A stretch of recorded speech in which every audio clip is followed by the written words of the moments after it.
Well, hello, everyone who's come to the Fireside chat. This week, we have something very special. The lovely people, Gabi and Mikael, in Brazil,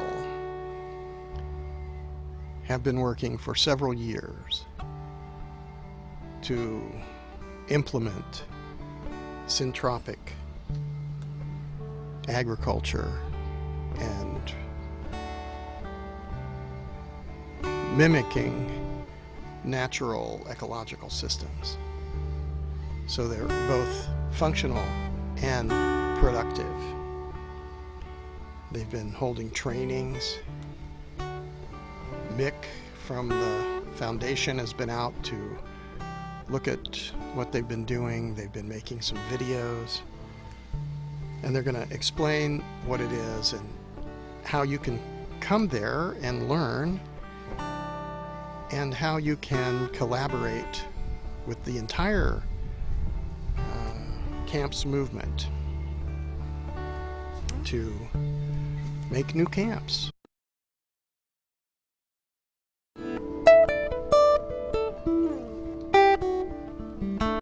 Excuse me, there's a issue with the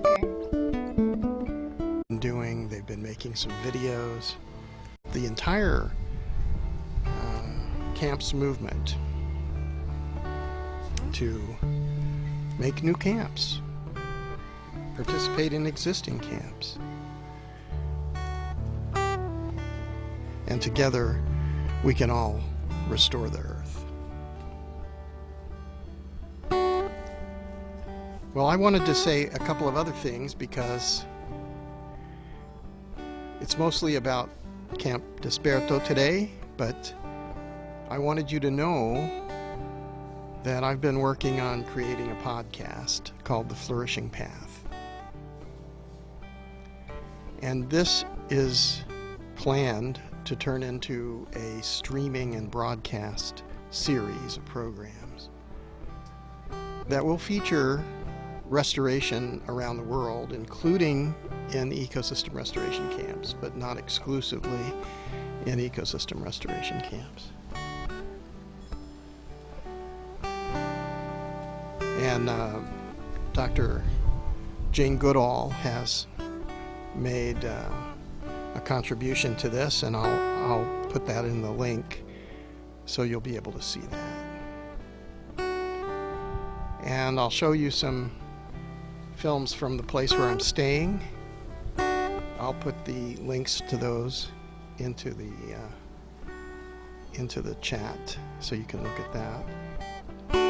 And I'll discuss the possibilities for this, because all of the camps can be featured in a new streaming service called EcoFlix. And EcoFlix is a non-profit streaming service.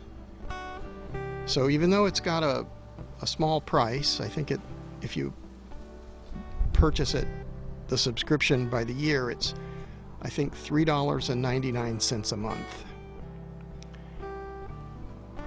But if you're a teacher, your class can watch all of the EcoFlix films for free by accessing a free educational subscription. And so we can use this mechanism to communicate about ecosystem restoration throughout the world for free to teachers and students. And we can fill up EcoFlix with videos that teach restoration and encourage and explain the role of each individual in restoration. So this is a pretty exciting development, and I think it will also lead to the streaming and broadcast series, which could go even further to encourage and inspire people, and will live, and all of this information will live on the internet, and the next generations will grow up knowing how fertile soils were created, constantly filtered, and continuously renewed, and where the oxygenated atmosphere comes from and is renewed, and the importance of biodiversity and symbiosis for life. The only other thing that I really think we need to talk about right now, that I need to share with you, is that we have to have peace in order to restore the earth. We can't imagine that we're going to turn back into the Dark Ages and destroy human civilization, destroy each other, destroy the land and the rivers and the soils and the forests and the biodiversity. So I think understanding that we have to look at these traumatic and dramatic and, well, violent and brutal and barbaric things which are taking place now, and understand what they are. But then we have to work harder to do the opposite, to restore the earth systems, to build happy, healthy, functional, ecological communities. And that's what I see happening in camps around the world. So I'm sure you're going to have a great time today, and we're going to learn a lot. So thanks for listening to me, and welcome to the Fireside Chat.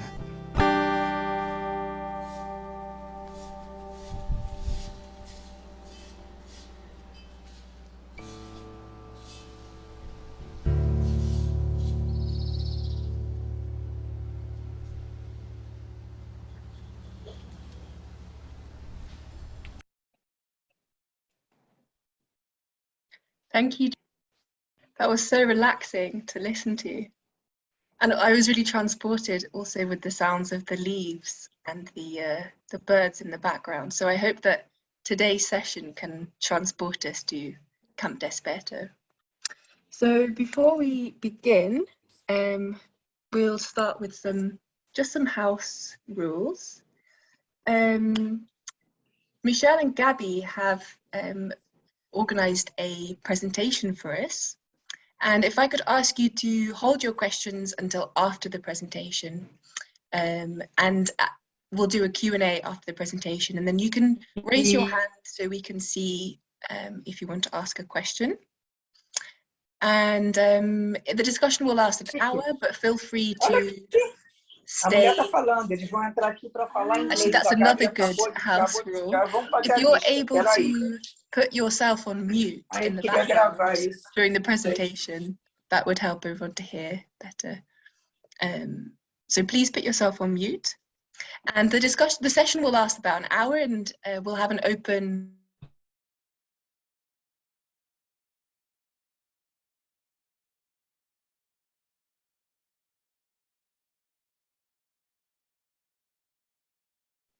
I think I've been muted. Can you hear me again? Okay.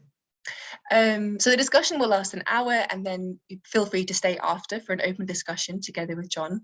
And please save your questions for after the presentation. Before we go into the presentation from Michelle and Gabby, I will share with you the camp experiences that are available for you at the moment. So good for you to know that if you find an experience of interest, please go to our website. It's ecosystemrestorationcamps.org if you've not been there before. And you can go to the page courses and events. You can find more information there. So we have four camps in particular. And in the USA, we have Camp Coyote holding the Spring Camp Weekend Experience. That's in mid-May.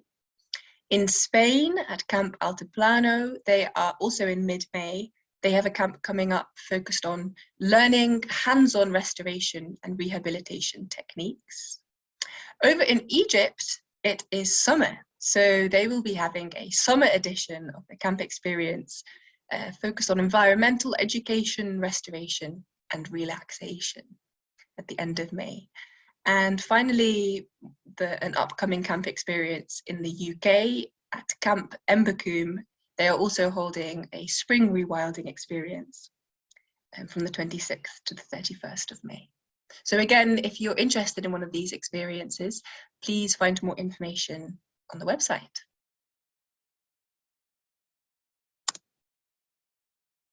Oops. Camp news. Camp news, so to share, because as always, we'll share the news of all the other camps in the network also, well, of some of the camps in the network.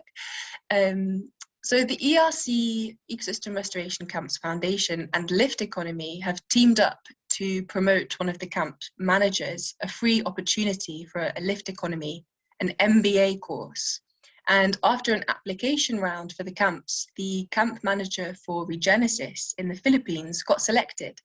And so that's giving her an opportunity to gain fundamental business skills for an environmentally regenerative and locally self-reliant perspective. Over in Ireland at Camp Silcha Cree, we've been, the foundation in Silcha Cree have been working together on a grant application, and it was selected by Erasmus Plus to have the funding. And the project will be creating a food hub. So we, over the next year, will be together developing a roadmap for regenerative communities. And we're kicking off the project now. We hope to share the learnings of that experience for communities to start their own food hub in about a year. Next, at Camp Desperto. So Chico Albera is a known documentary maker on YouTube. He has 1.3 million subscribers, and he made a 3-part documentary about Camp Desperto. So already more than 155,000 people have watched the series, and it's available for you in Portuguese. Kath will share the link with you in the chat, so check it out if you're curious. Next, at Rocha Viva and Chocaya, since 2021, we've been partnering with the Plant for Planet platform to offer camps the opportunity to get trees funded for their projects. And it's great because there can be a race to the bottom with tree campaigns often. And this platform gives camps the opportunity to share the real price of planting a tree in a sustainable ecosystem with ecosystem restoration. And so now Rocha Viva and Chocaya are live on that platform. And next, Farm of the Future and Altiplano will also be present on that platform. So let's hope that they receive the support they need for their tree planting as part of their wider restoration work. Finally, one addition to add here, we have the monitoring and evaluation offices we've been advertising to have volunteers come and join in our M&E monitoring and evaluation effort. And the deadline for this has been extended until the 15th of April. So it's important for this to have, to have citizen science, and we will be gathering the ecological data at the camps in this way. So if you're available and keen to combine citizen science with a bit of travel, visit the Work With Us page on the website. We'll share the link again now in the chat, and the deadline for that is the 15th of April.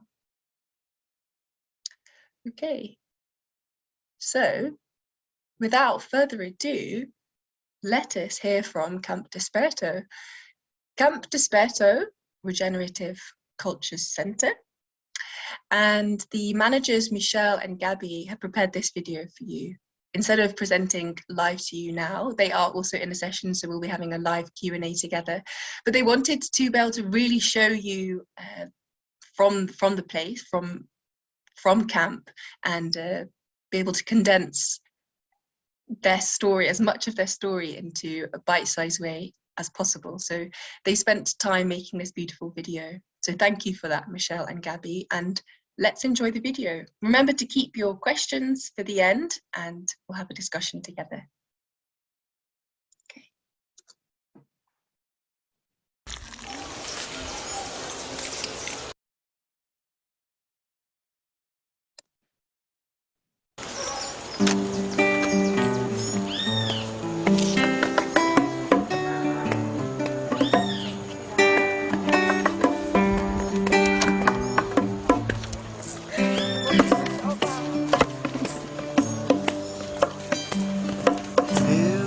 Quero morar numa casinha feita à mão, uma floresta onde eu possa plantar o que eu quiser e andar de pé no chão. Eu quero morar numa casinha feita à mão, uma floresta onde eu possa plantar o que eu quiser e andar de pé no chão. E vou plantar abacaxi com banana, mandioca, cacau, batata doce, feijão, palmito e um café bem bonito, lá na sombra da laranja e do mamão. Sob a copa do coqueiro, açaí, abacateiro, cajueiro e maracujá. E lá no alto da seringueira, com a puru na beira, contemplando uma vista do mar. Porque eu quero morar numa casinha feita à mão, numa floresta onde eu possa plantar o que eu quiser e andar de pé no chão. E eu quero morar numa casinha feita à mão, numa floresta onde eu possa plantar o que eu quiser e andar de pé no chão.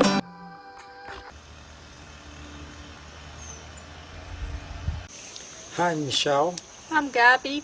We are at Camp Desperto in Caçapava, about 100 kilometers from São Paulo, the biggest city of Brazil, with estimated population of 12 million people. Caçapava is an industrial city with 100,000 people located in the Paraíba's Valley. During the beginning of the 20th century, this region was the major producer of the coffee exported to the world. So it's considered the first region in Brazil to have its ecosystem degraded.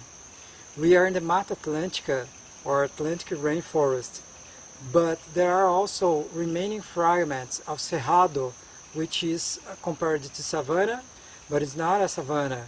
It's a very dense, high canopy, but a dry forest, with tree species able to access deep water sources due to its root system. Our land has a different microclimate from places nearby. We are in transition from Mata Atlântica to Cerrado. We are almost in a top of a mountain in 150 meters high, and the base of the mountain was a fragment of Cerrado, while the opposite side of the mountain is Mata Atlântica. We are here to regenerate in a systemic way. We say regeneration begins within each of us. And in order to regenerate ourselves, we need to recover the knowledge and the connection with nature of the ancestral peoples who lived in harmony with it. Therefore, as the indigenous philosopher Ailton Krenak says, the future is ancestral. We are evolved from a first cell of life, which learned and evolved until it reaches. We have in our DNA the wisdom of life on earth. We are nature. We know that Gaia is a living organism and that we are a tissue of this organism. And all of our problems start from the idea of disconnection between humans and nature. It's necessary to heal the modern human being to heal the planet. We need to relearn how to live. That's why we choose to be in a place close to São Paulo, one of the biggest centers of cultural influence in the country, with the aim of spreading new regenerative cultures. A recent research done by Carolina Leves showed us that Amazon forest is not untouchable by humans. The forest is the result of those indigenous populations which live there and co-evolved with it, even improving the genetics of species like cacao and acai. In addition, recent LiDAR mapping showed big settlements inside the forest, which support estimated populations of 10 million indigenous prior European invasion. Ailton still tells us that we are experiencing a planetary crisis caused by the artificial way of living. It's aggravated by total unconsciousness about how living systems work and how to manage them. As Satish Kumar says, we cannot manage what we don't know. No wonder we have an economic system that wants to grow indefinitely within a finite planet. Still, it's not healthy to be well adapted to a sick society, as Krishnamurti tells us. There is no way political, economic, or social systems that do not obey the laws of life can survive and can create healthy individuals within themselves. All of this contributes to a feedback loop of degeneration in our planet. Therefore, we understand that there is no point to fighting to fix the old. We need to create the new. Through syntropic farming, we combine ecosystem restoration and food forest. Dealing with forests opens up the possibility to reintegrate human beings into nature metabolism and create abundance of most of the resources necessary for the human life, as food, biomaterials, water, and ecosystemic services. In 2017, we had the purpose of fulfilling the mission of being regenerators of an ecosystem. So although we had the option of buying a land with fertile soil and plenty of water, we chose a degraded land where the water springs dried up. Thus, the Desperto, which means awake, was born. We envisioned this place as a transition place to learn the basic skills, practice, and evolve the consciousnesses and spirit to move to a new context of community living. Far from the big cities, far from the almost unstoppable collapse of this civilization. During the last years, based on our daily practice, system thinking, living system principles, and indigenous cosmovision, we designed a way to build a network of communities, which we called CURE, the Regenerative Culture Communities. This place will be a bridge to a more distant and distributed regeneration places, and it all begins here and now. We seek the permacultural lifestyle with special attention to create awareness in the youngest and showing them that another way of living is possible. We connect to nature's medicines, understanding that it contains all the healing information we need. We are taking care of the earth and for all beings, human and non-human. We understand that taking care of others is taking care of ourselves.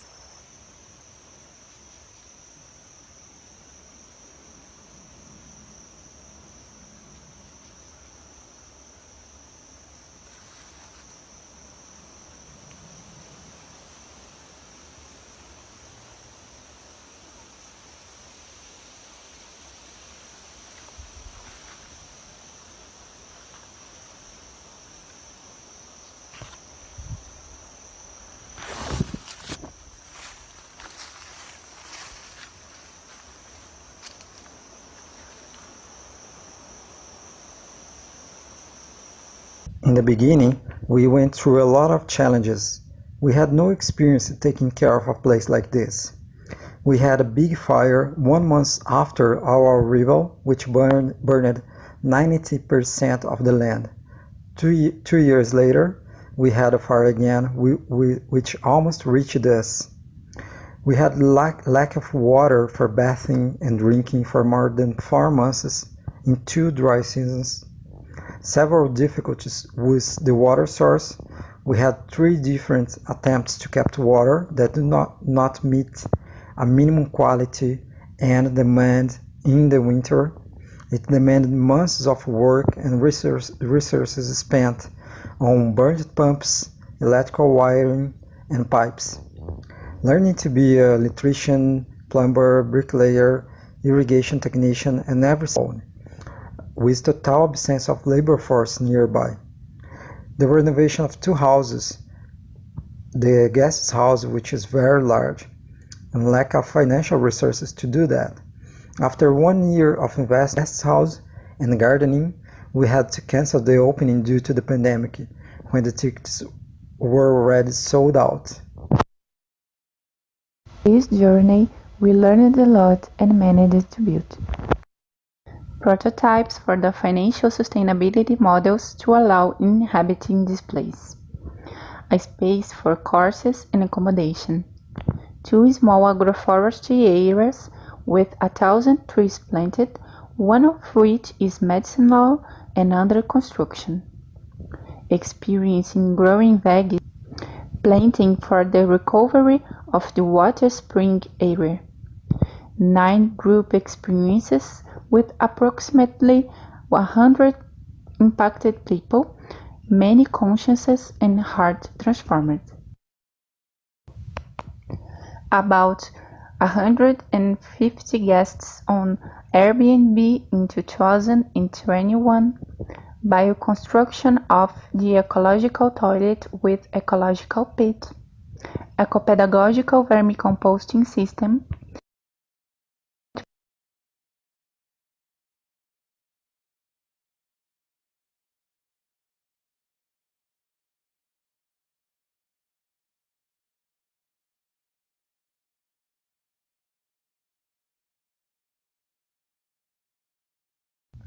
The next steps, according to our vision, is to evolve to a community. So the first cure cell community will be on this place. So we need to set up the foundations to the first community on this place, but also create a structure to train future leaders for new communities. So some of the inhabitants of this place will migrate to other locations and found new cure cells.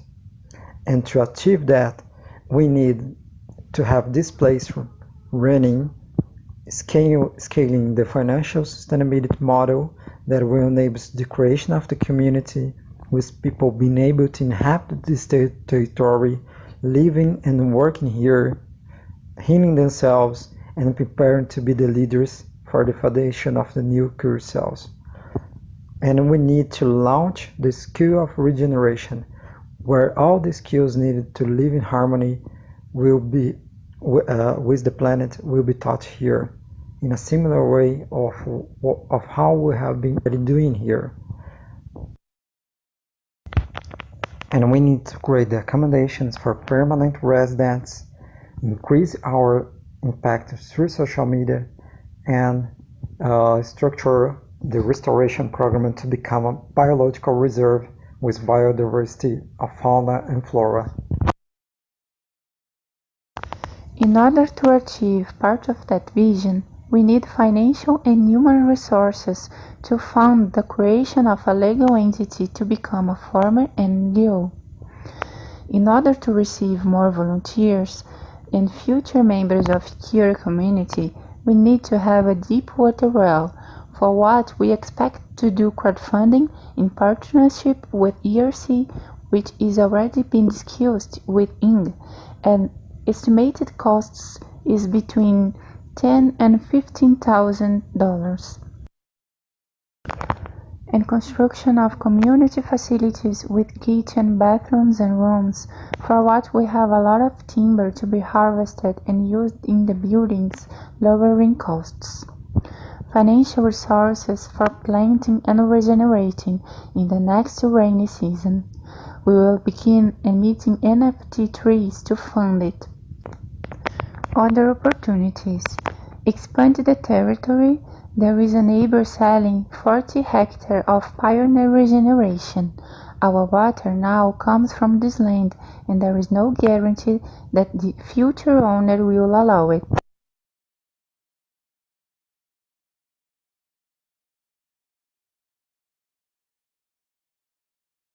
Okay, thank you so much, Gabby and Michelle. That was wonderful to see.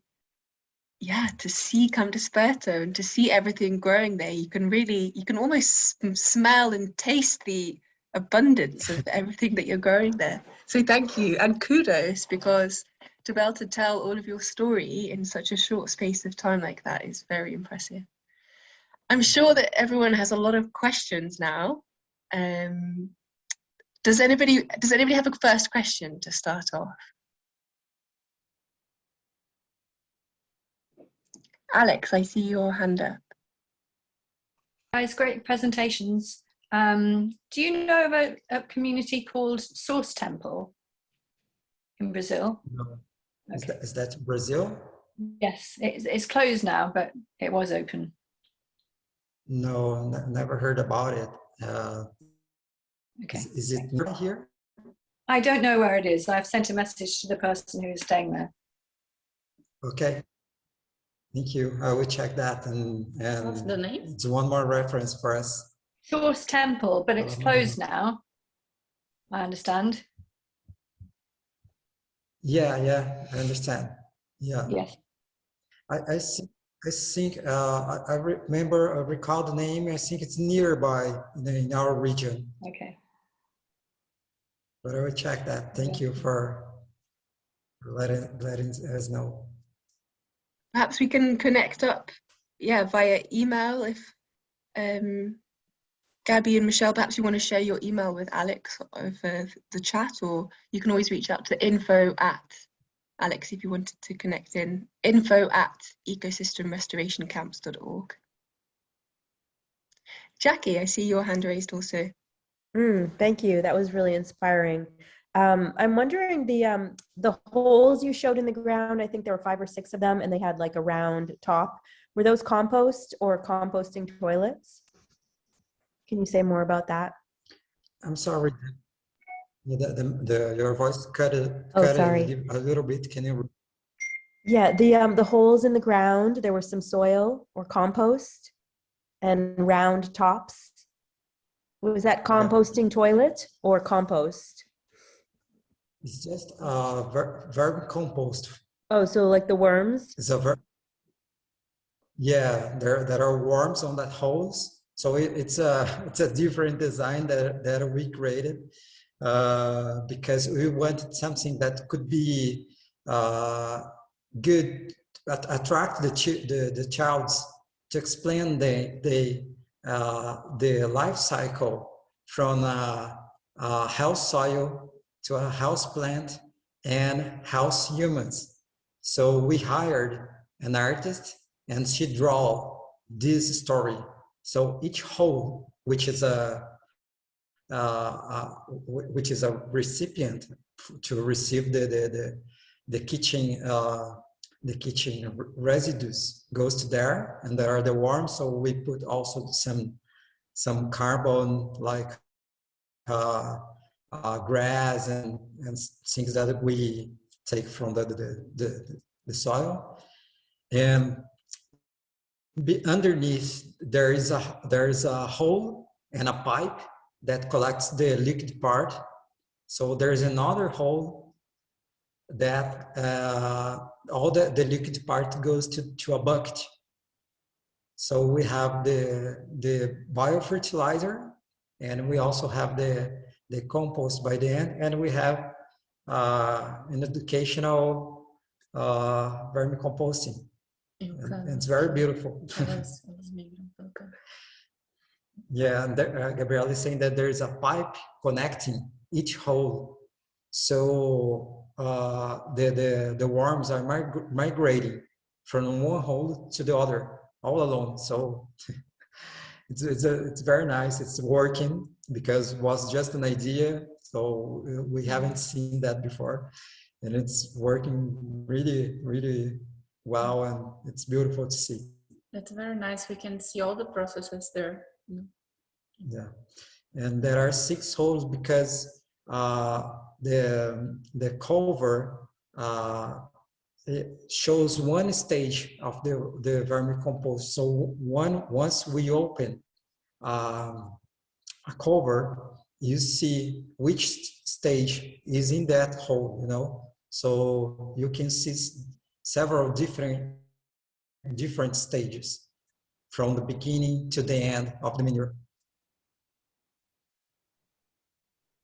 Thank you. Do you have another follow-up with that, Jackie?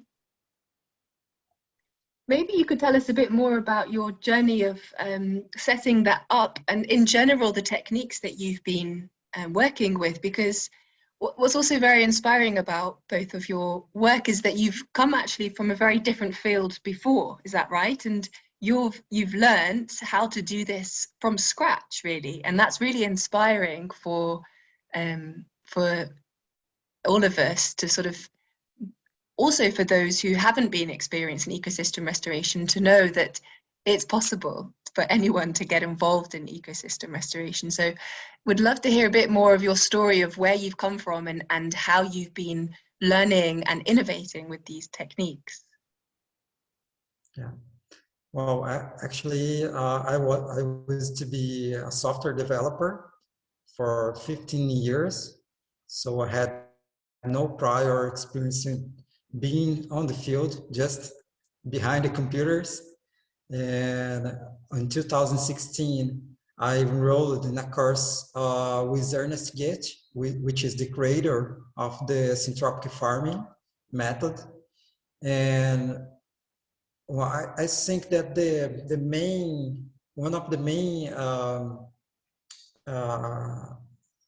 features and characteristics of the syntropic farming is to enable anyone to become restoration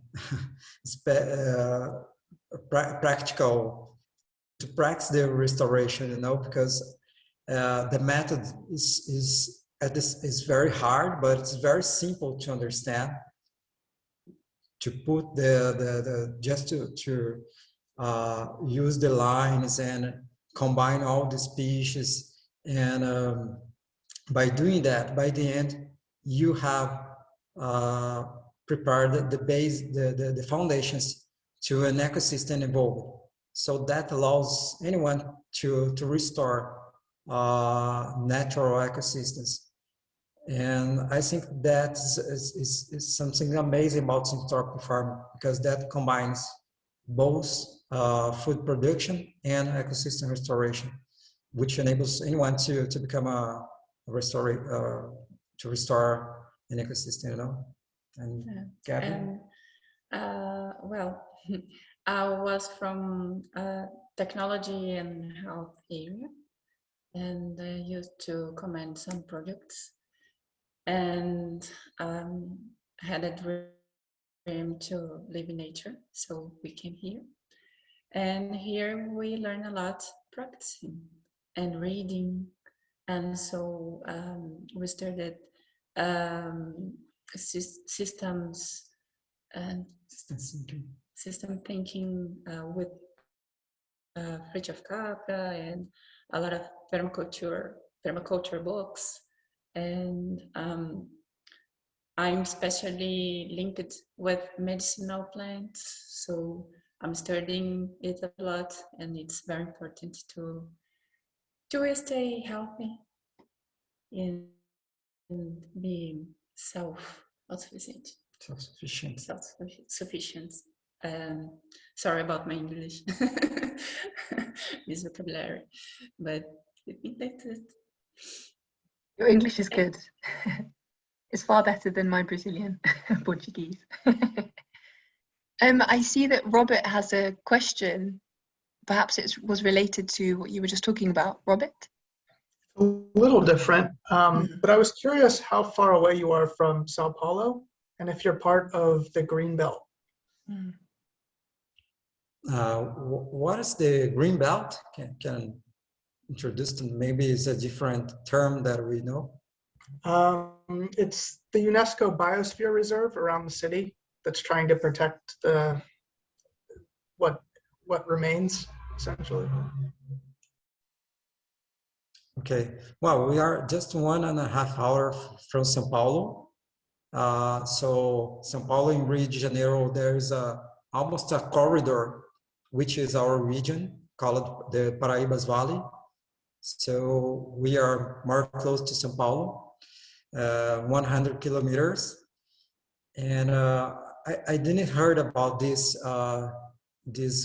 green, how do you say? The green belt. Is that connected to the Mata Atlântica or something like that? Yeah, essentially it started in 1994, and it's just the idea of surrounding the city and trying to stop the sprawl from connecting other cities together. Yeah. You mean in São Paulo? Yes, thank you. Yeah, that's new to me, but we have a lot of issues here to control the expansion of the cities, not just the big cities. So our region now is becoming all the small cities and medium cities are connecting. So they're becoming a single metropolitan area now. So there's a huge expansion of urban areas here. And it's stimulated by the growth of the new neighbors, and most of them are not well structured, so it's not that good for the future, In our city, they reduced from about 30% of the countryside area to just 6%. So almost doesn't exist more the countryside, which should not have neighbors in these places,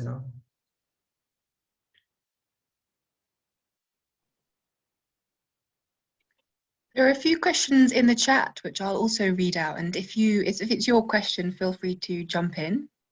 From Jan asks, do you think the principles you use could be adapted for pockets of public land in towns and cities, like a patchwork quilt?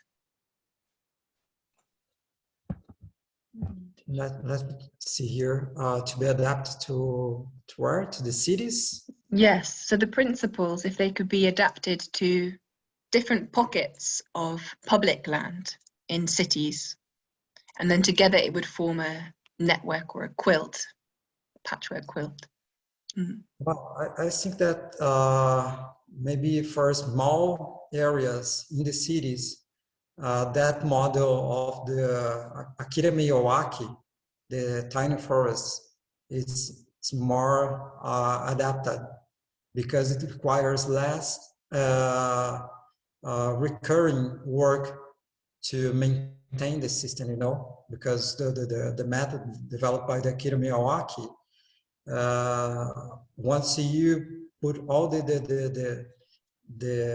seedlings in the ground, then you let the system evolve by itself.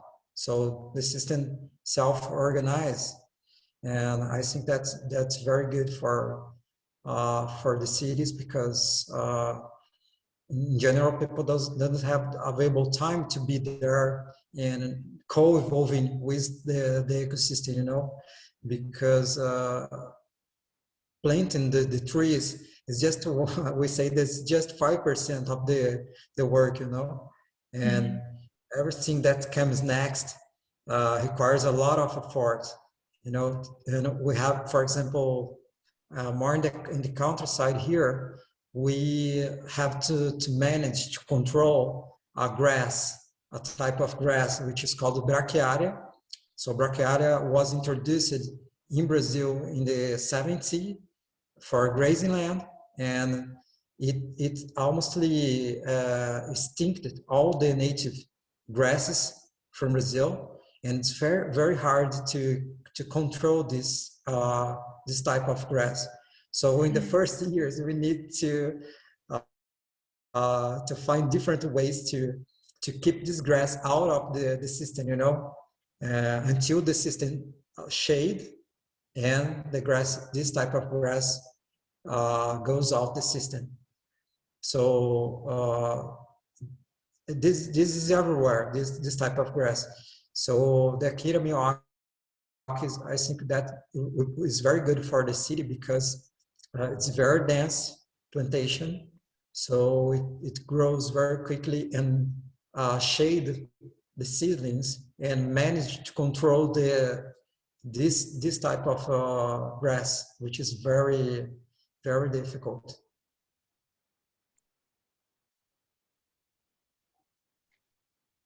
I think perhaps, Jan, you might also be interested in Camp Birdhouse based in Los Angeles. And actually, John might even be able to speak to that a little because John has spent time there at the birdhouse. And they're working on a urban ecosystem restoration model with similarly a sort of patchwork quilt. There are many exciting examples like this too. I saw that Anna van Leeuwen was in the chat earlier, who has also been developing a farm model for a city in the Netherlands. And the Milwaukee method that Michelle was just speaking about, I see Alex has also made a link to it in the chat, which I can reshare. We've actually, as part of the ecosystem restoration online design course, there's a section about the tiny forest if you're curious to learn more about how you can restore areas and cities using the Milwaukee method. But John, perhaps you want to share a bit about the birdhouse. Yeah, well, I would definitely say that ecological function is not separate from urban or rural areas. It's like if you are able to infiltrate and retain moisture and help to lower the surface temperatures, then you're going to have water recycling below a canopy if you get all of this right.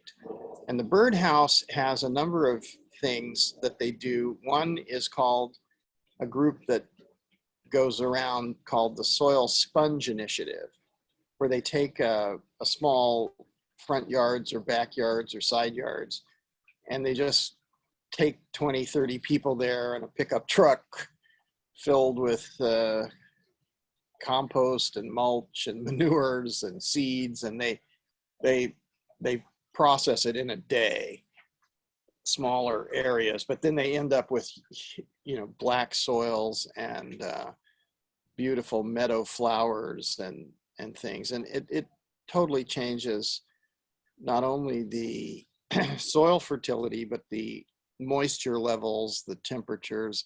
Then they plant trees. They can just keep going. They also have something called the Hollywood Orchard, where there's a number of people, actors and directors and technicians in Hollywood, who have fruit trees in their yards. And when the fruit comes on, it's a mess because there's fruit dropping off all over the place. So the Hollywood Orchard comes and they glean, they come and harvest all the fruit and take it down to people who need fresh food in Los Angeles. So it's a beautiful thing. And then the more, there's also, we've been working on some other things. There's urban farming projects where they're converting the front yards and backyards into small things. And these are, some of them, they don't even use the soils that are there. They put them into socks. They put them in, and they're planting seeds and things in socks.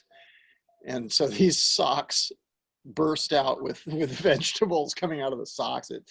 Then there's raised beds and all sorts of things. But I think we need to experiment with all those things, but we really need to understand that urban areas must be cooled. They must be permeable. They can't have impermeable surfaces and be abiotic.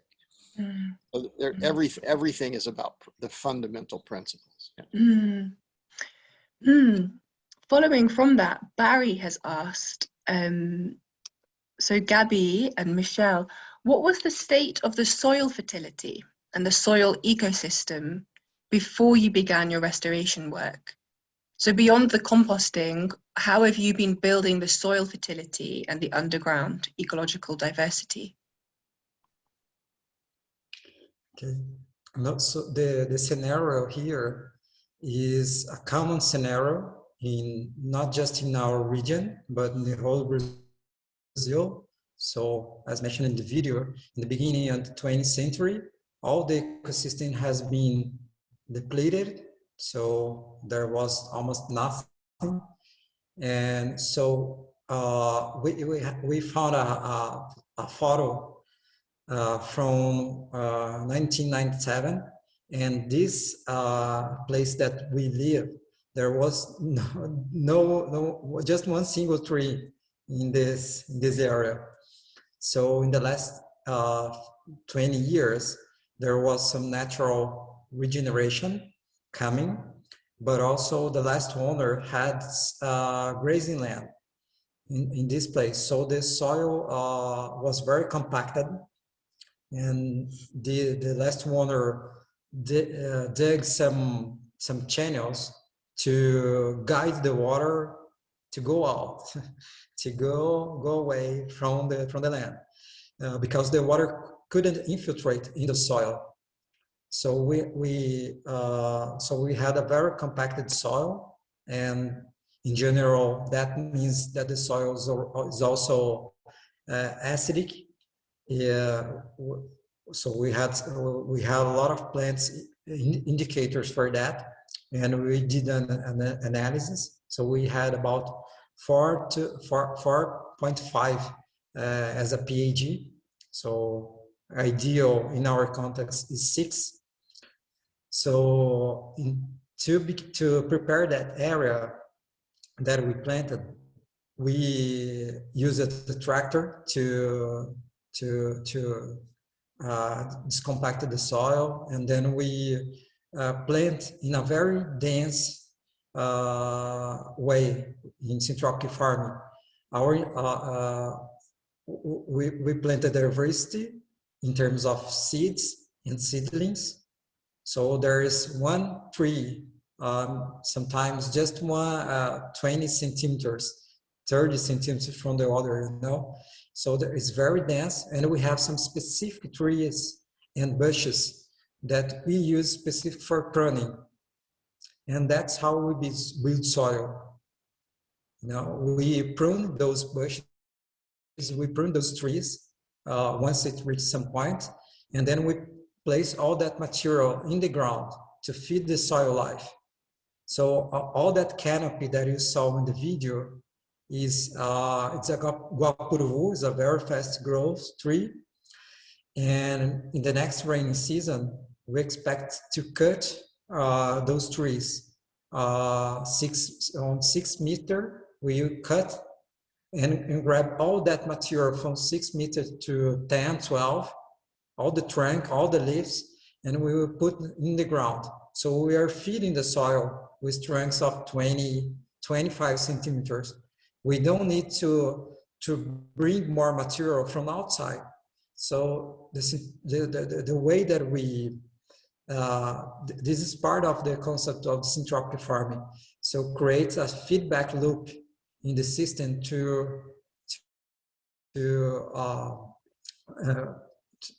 feed itself, you know. So we have a very intensive work of pruning, you know, on every stage, you know. All the bananas, we harvest the banana and we cut the banana trunk very close to the floor, and cut the banana trunk, the leaves, and put in the ground, you know.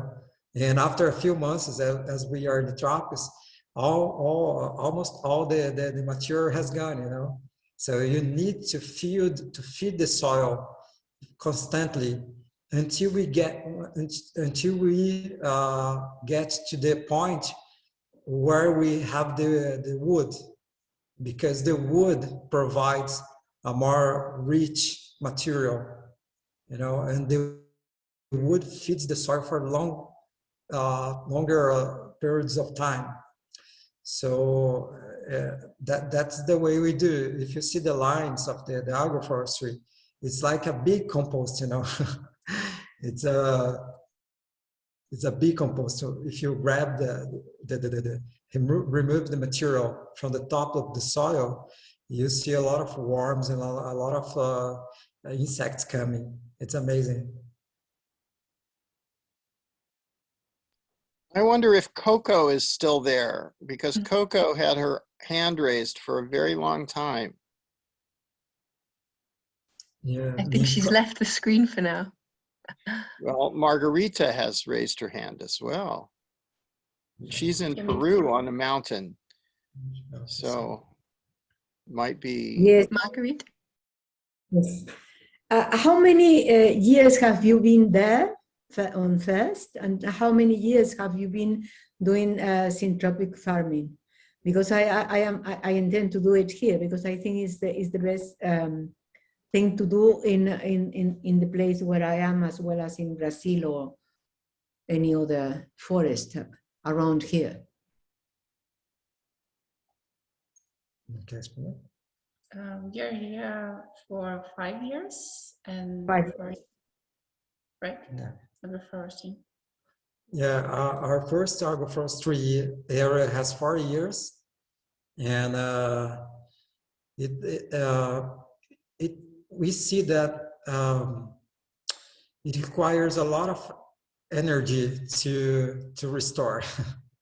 It's very slow. People have no idea how slow is it, but we see that in 4 years we are reaching a stage that we see that natural succession would take decades, you know. So I think the human destroyed the environments, the ecosystems, the humans can now restore that ecosystems.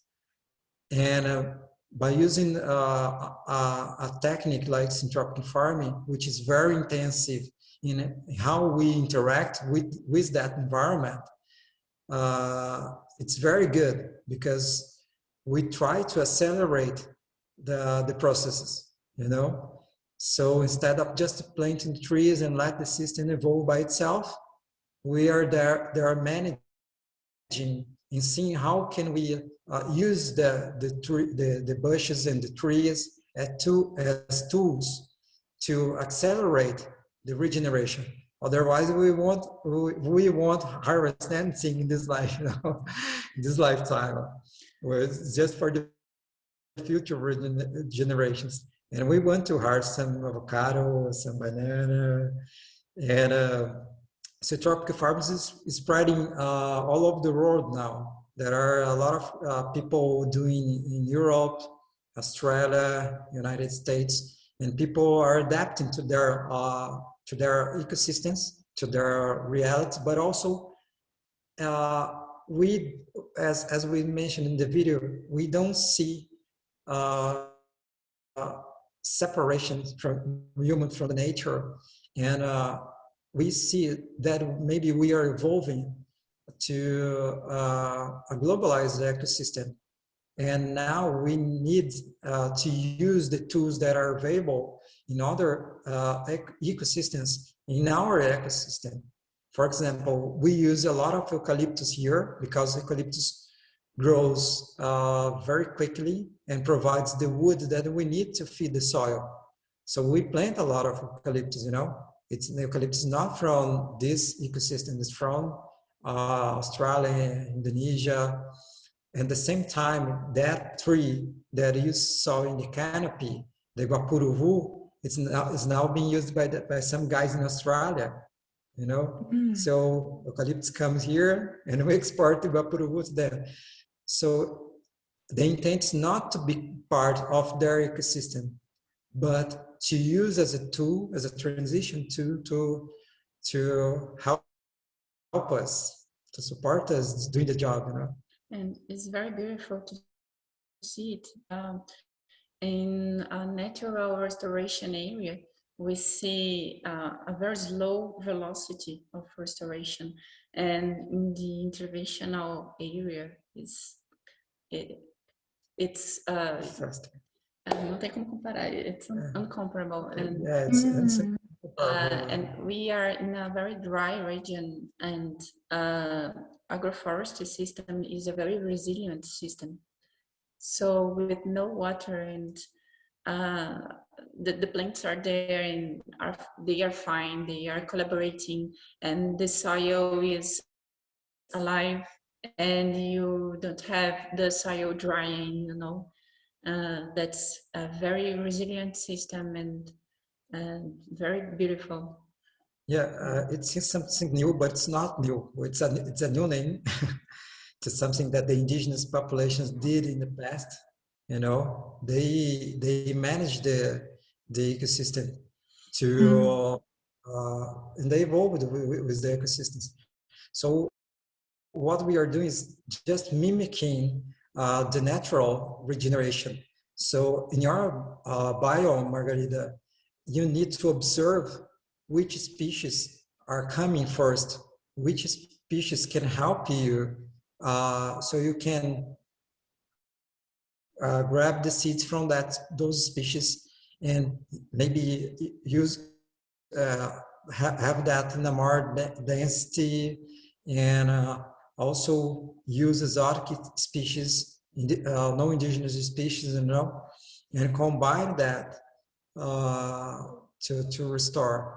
But it's just a way to observe nature and learn with nature how to mimic their natural regeneration. On a related note, and I see Andy and Jonathan, I see your hands raised. There's a related question first in the chat from a little while ago, asking about how you are managing your water. Could you tell us a bit about how you are managing your water? Rebecca asks, are you collecting rainwater? Do you have the opportunity to create ponds or small dams? But you've also been speaking about just now about learning from how nature does it. So perhaps you can share with us your water management approach. Okay. Yeah, when we bought here, the last owner, the water spring dried up, so he decided to grab water 1 kilometer away from here, just a little bit above.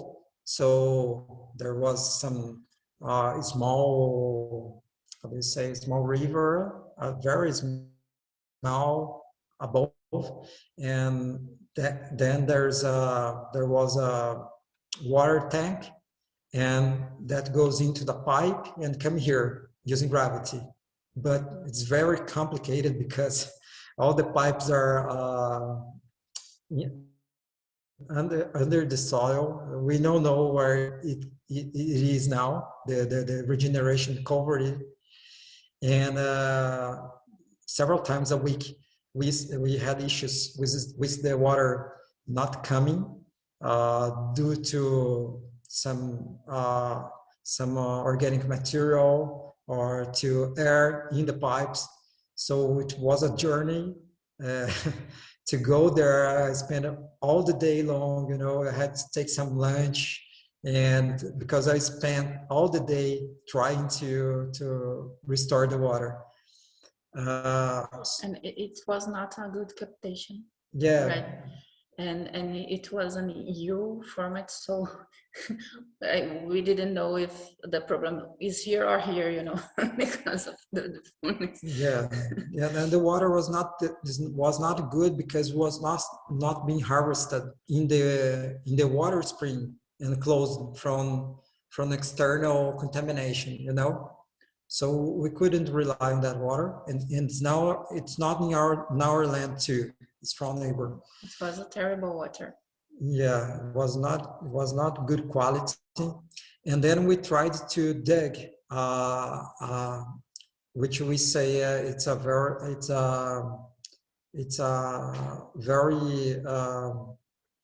how to say uh, uh, mm, it's just 5 meters. It's not a deep water well, you know, because it's very cheap to do in that way.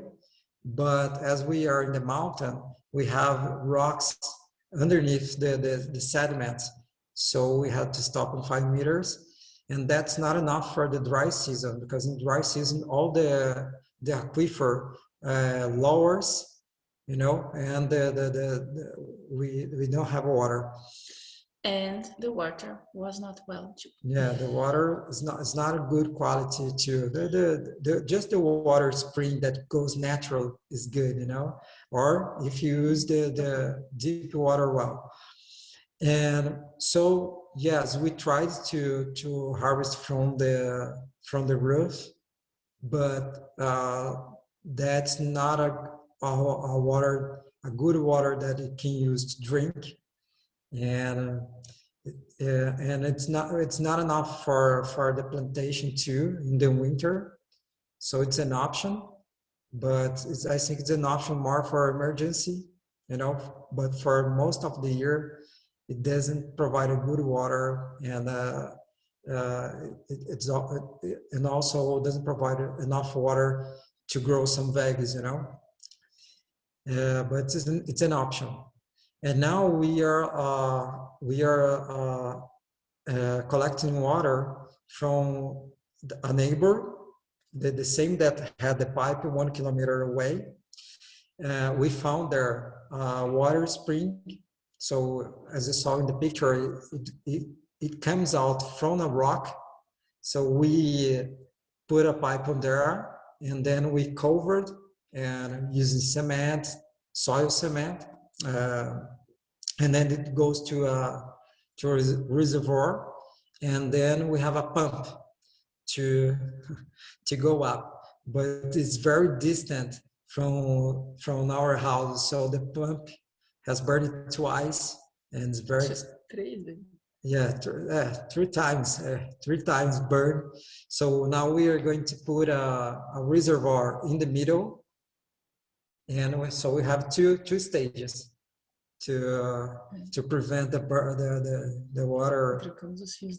And we have to change the wiring, and well, a lot of work. We spend a lot of time managing to have the water for our basic needs, you know. So that's consuming a lot of energy that we could be spending on other things, you know. And still there is no water there, so this spring we expect to a very dry spring. No, even winter. This winter we expect a very dry winter, so we think that maybe não vai ser suficiente. Yeah, maybe we could run out of water, as happened already in other seasons. So I used to fill a bucket, 100 liters bucket, and come with the water here. So in that scenario, the roof is an option. It's better than go to the city, take some water, and to come here. And we also have a place here that we showed in the images, that probably that place was the old water spring. So we don't know why, but probably due to the grazing land with the cows stepping up over the area, the water missed the point where the water goes out, you know. So the water dissipated. So there, we don't have a point to collect that water, you know. So a few weeks ago, we did a second intervention on that area. We planted about 30 bananas and about 50 trees on that place with Mick. Mick was here and helped us to plant those trees.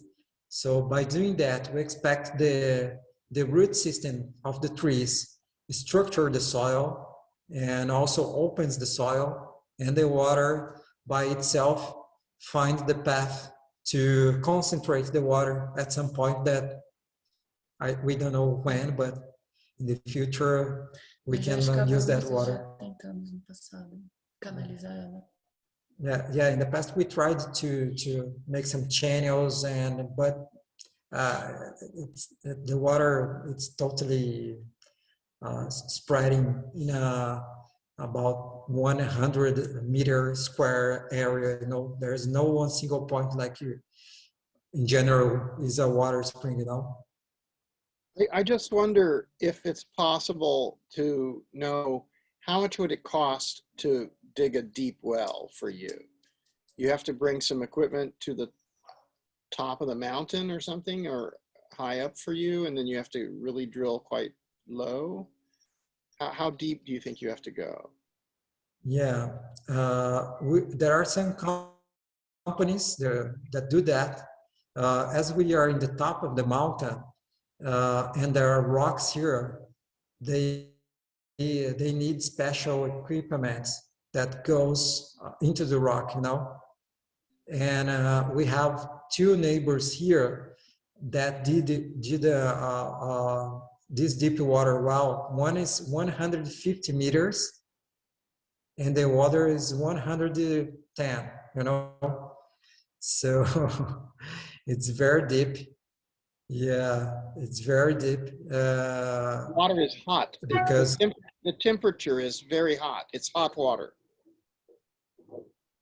No. It Very arrives. It's cold. It's cold water, but it's at 110 meters deep when they get to the water. Yeah, 150 meters underneath. Yeah, so the costs varies according to the depth of the hole, So the minimum that they do is 100. So to do 100, it's about how much? $80,000, and then they charge by meter. So every meter is about $80, maybe, and so you don't know. Actually, you don't know how deep it is to find water. That's the issue, Once you begin, you can't stop. If you stop, you lose the water well that's been dig, I was called by a bunch of scientists in Colorado recently who have space technology where they do remote sensing, and they say they can find water all around the planet. It might be interesting to get in touch with these people and finding out. I think if the camps movement could get together like a high-powered committee that included water scientists who were looking at this. We've also been looking with the project which is coming up in Egypt about ways to condense water using an eco oasis, so domes, and water being, in this case, it's water coming from the Mediterranean Sea, which is used as salt water to grow many different things, which cleans the water and slightly desalinates it, but it's really all happening inside a geodesic dome. And because of the temperatures in the desert, the moisture evaporates, and when it evaporates, it condenses, and then it's captured as fresh water.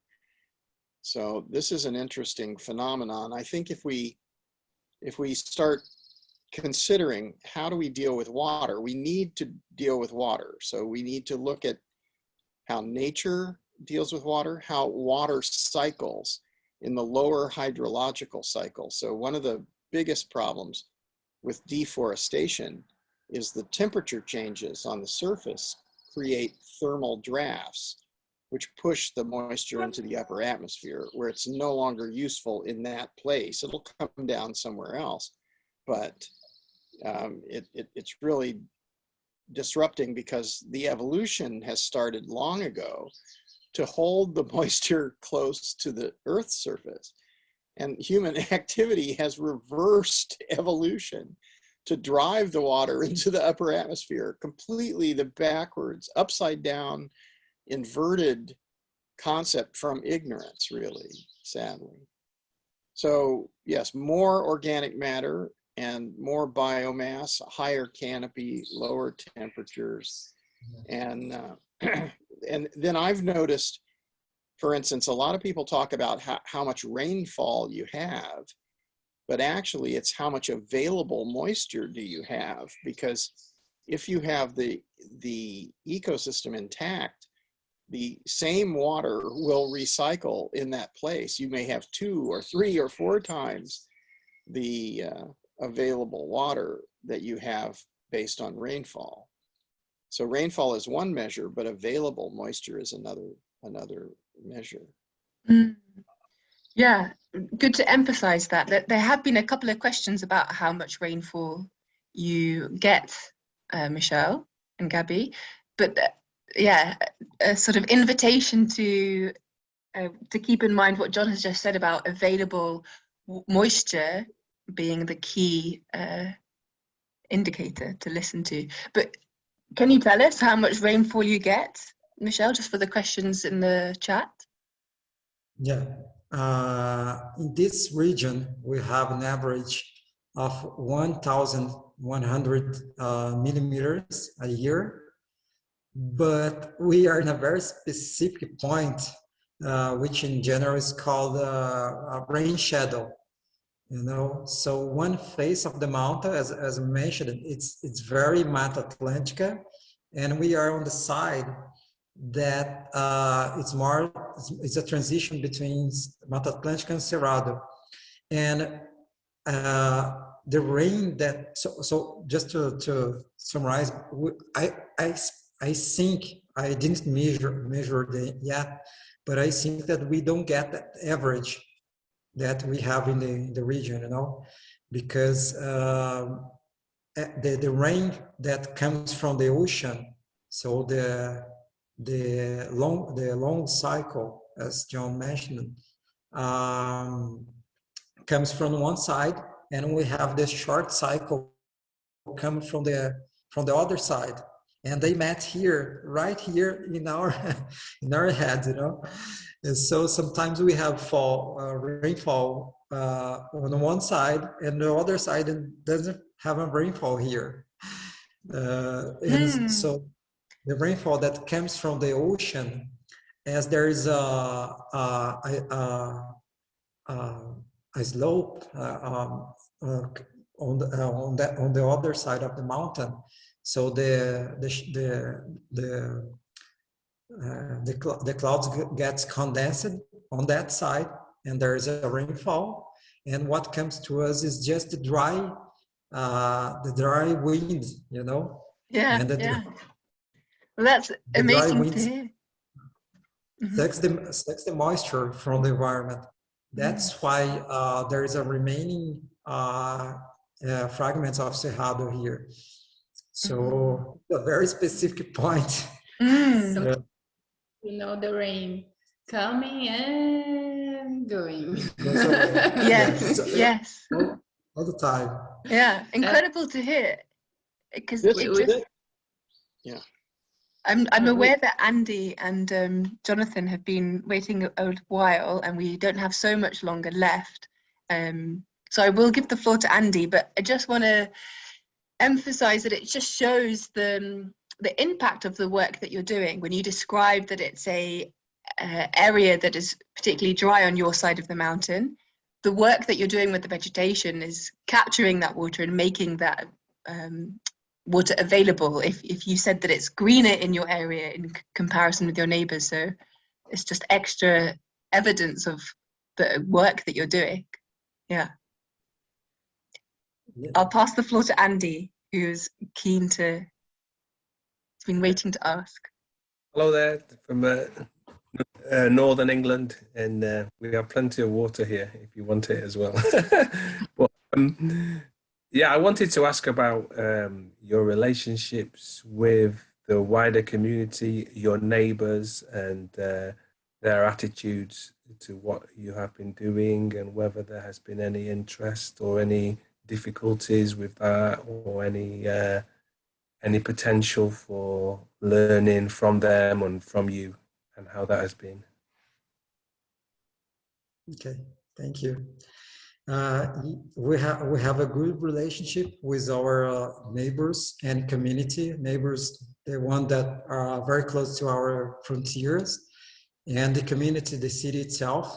So people in the city, they're getting inspired by the work that we have been doing. But it's still difficult to mobilize them.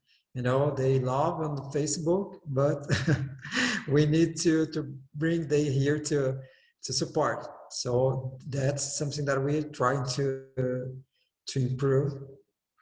And with our neighbors, we tried to influence all of them, but there is a cultural issue with the forests in Brazil. In general, people hate forest, you know, indigenous forest. So yeah, that's true. People prevent the forest to getting back. They want actually to prevent the regeneration come back, because there's a law that that prohibits you to cut a tree with a trunk above 12 in diameter. So it's considered here that you lost your land when you have forest, you know. So they do everything to prevent the forest regeneration. They were used to burn, to slash and burn, but now there is a risk, and also the law. If you initiate fire, you can. The law is more strict now, so they don't do that. But they keep pruning the trees that are coming in the natural regeneration, you know, to avoid to become a forest. And actually, most of them try to even to remove those oldest trees, you know. They don't want a tree; they want just grassland, you know. So there's a cultural barrier that we believe that we can influence by just showing to them that the forest is good, that the forest can provide some type of resources to them, you know, because they don't see the forest as a resource, a resource. It's just a problem. They're losing their land, you know, the land that they can use available to them, build some soccer fields or something like that. So we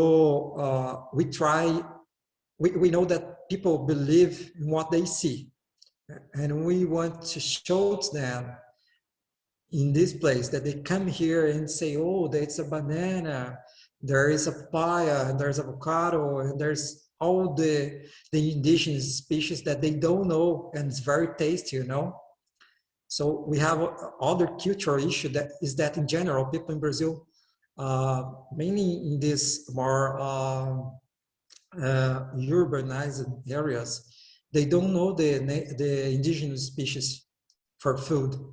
You know, they don't know just the most common jabuticaba, but they don't know cambuci, cambucá, grumichama.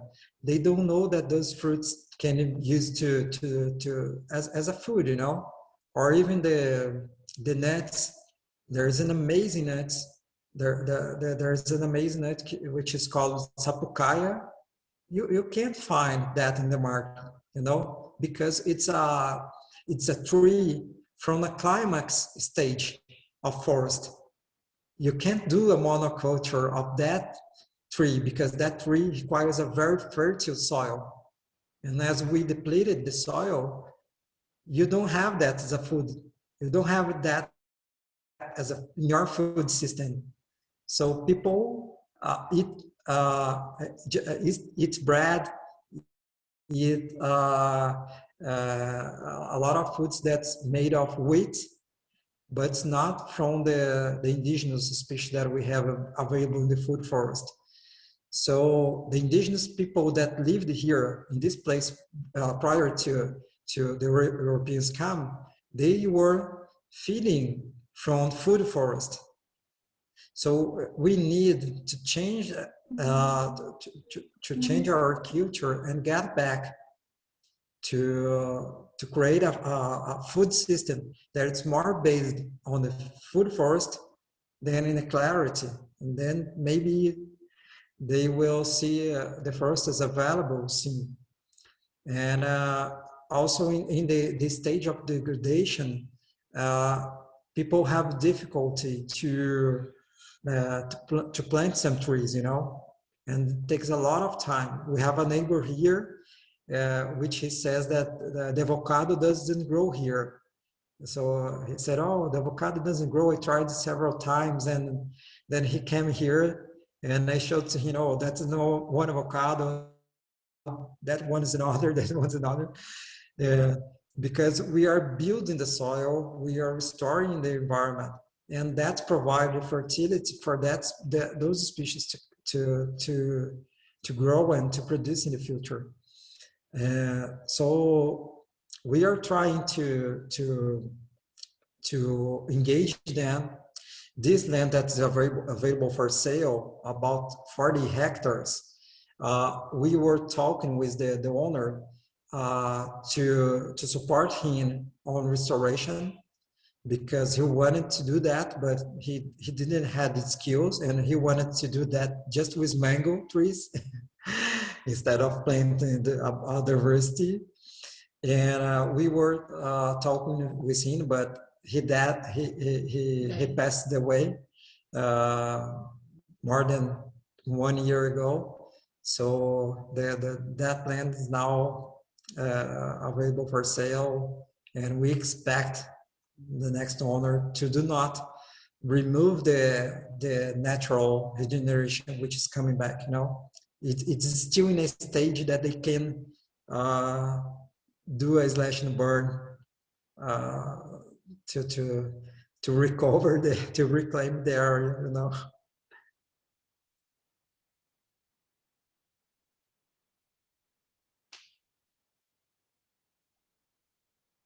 You're muted. I said, Jonathan, are you still there? I can see your hand raised. Yes. Yeah, I'm still here.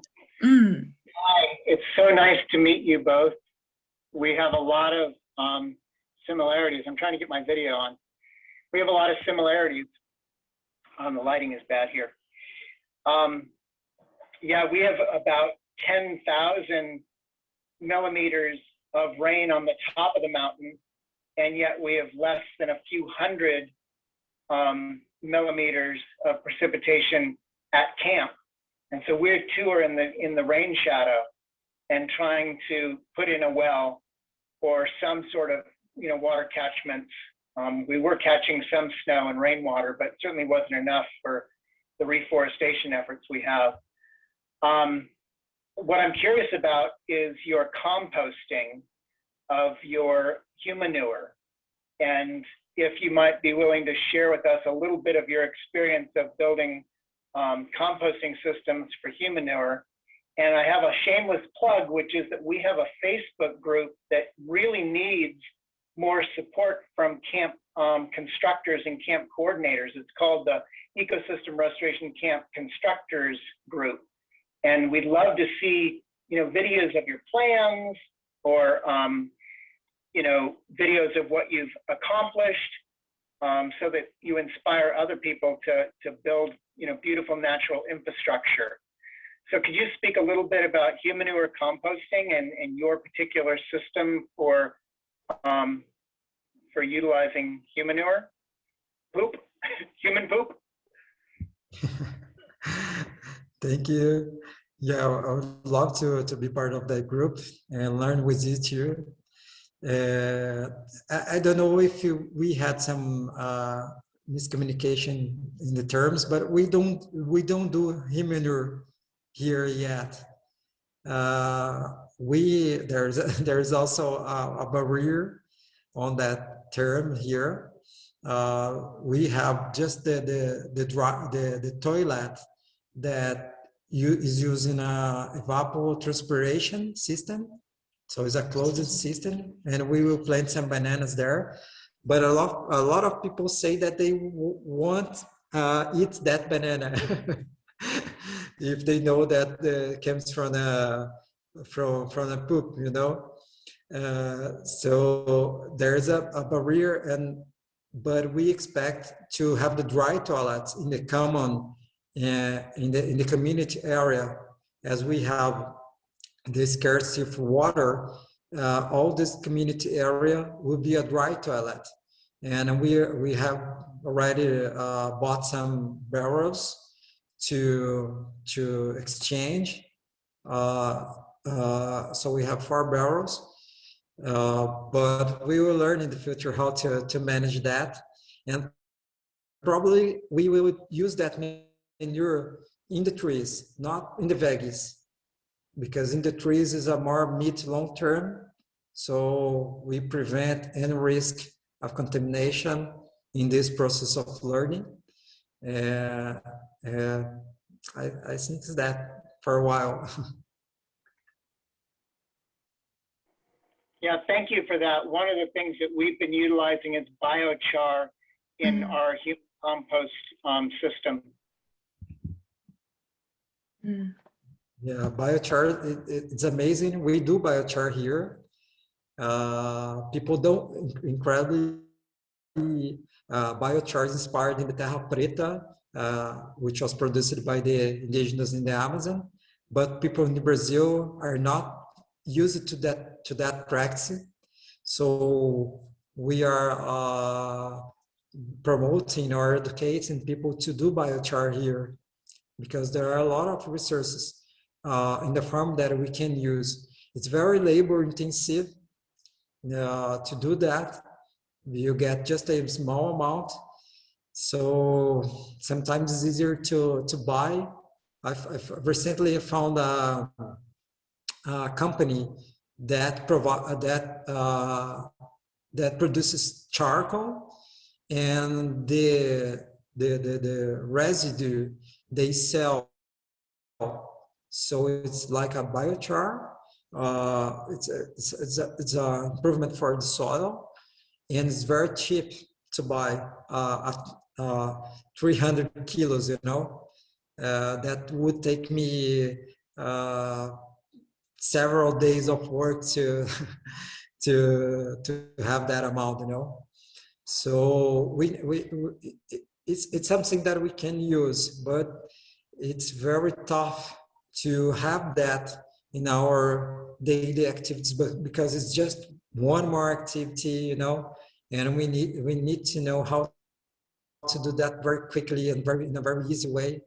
So I did different approaches. I had a barrel. One of it it's a kiln, right?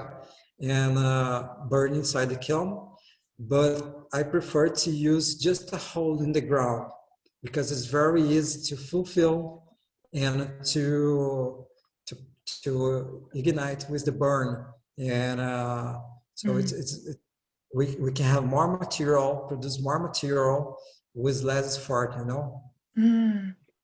We started with a hole in the ground for our biochar production, and we've moved to using small portable kilns. My favorite is the Carloni kiln, which is an open source design. We're currently using Kelpie Wilson's Ring of Fire, and I can burn, 10 pickup truck loads of wood in about 2 or 3 hours. and turn that into hundreds of pounds of biochar. So there are really efficient ways to do it, and you can move those kilns around on the property. So I'm a big fan of kilns these days. But yeah, we should compare notes. Thank you. Amazing. I want to see that. I want to see that and learn with you too. Thank you. Yay! Intercamp collaboration. That's what it's all about. I see, Margarita, is your hand raised from your last question? Your question from before? Do you have another question? I think that hand was raised from before. Okay, there are a few more questions in the chat, but what we will do now is close the formal session, and I will hand over to John to keep the Zoom open. So whoever would like to continue the conversation, you are very, very welcome. And I will just end today with, first of all, a great big thank you, Gabby and Michelle, for presenting to us today and sharing with us your story, but also just for all of the work that you're doing. It's really inspiring, and yeah, we can do this. So let's restore Earth together. Thank you. And for anyone who's not already a supporter, let me share with you a little poster here. So if you're not already a supporter, we invite you to join the movement, and you can become a supporter. You can join a camp, or you can start a camp, and you can go to the Ecosystem Restoration Camps website to see the different camps, see what they're all up to, and also to become a supporter. So do join.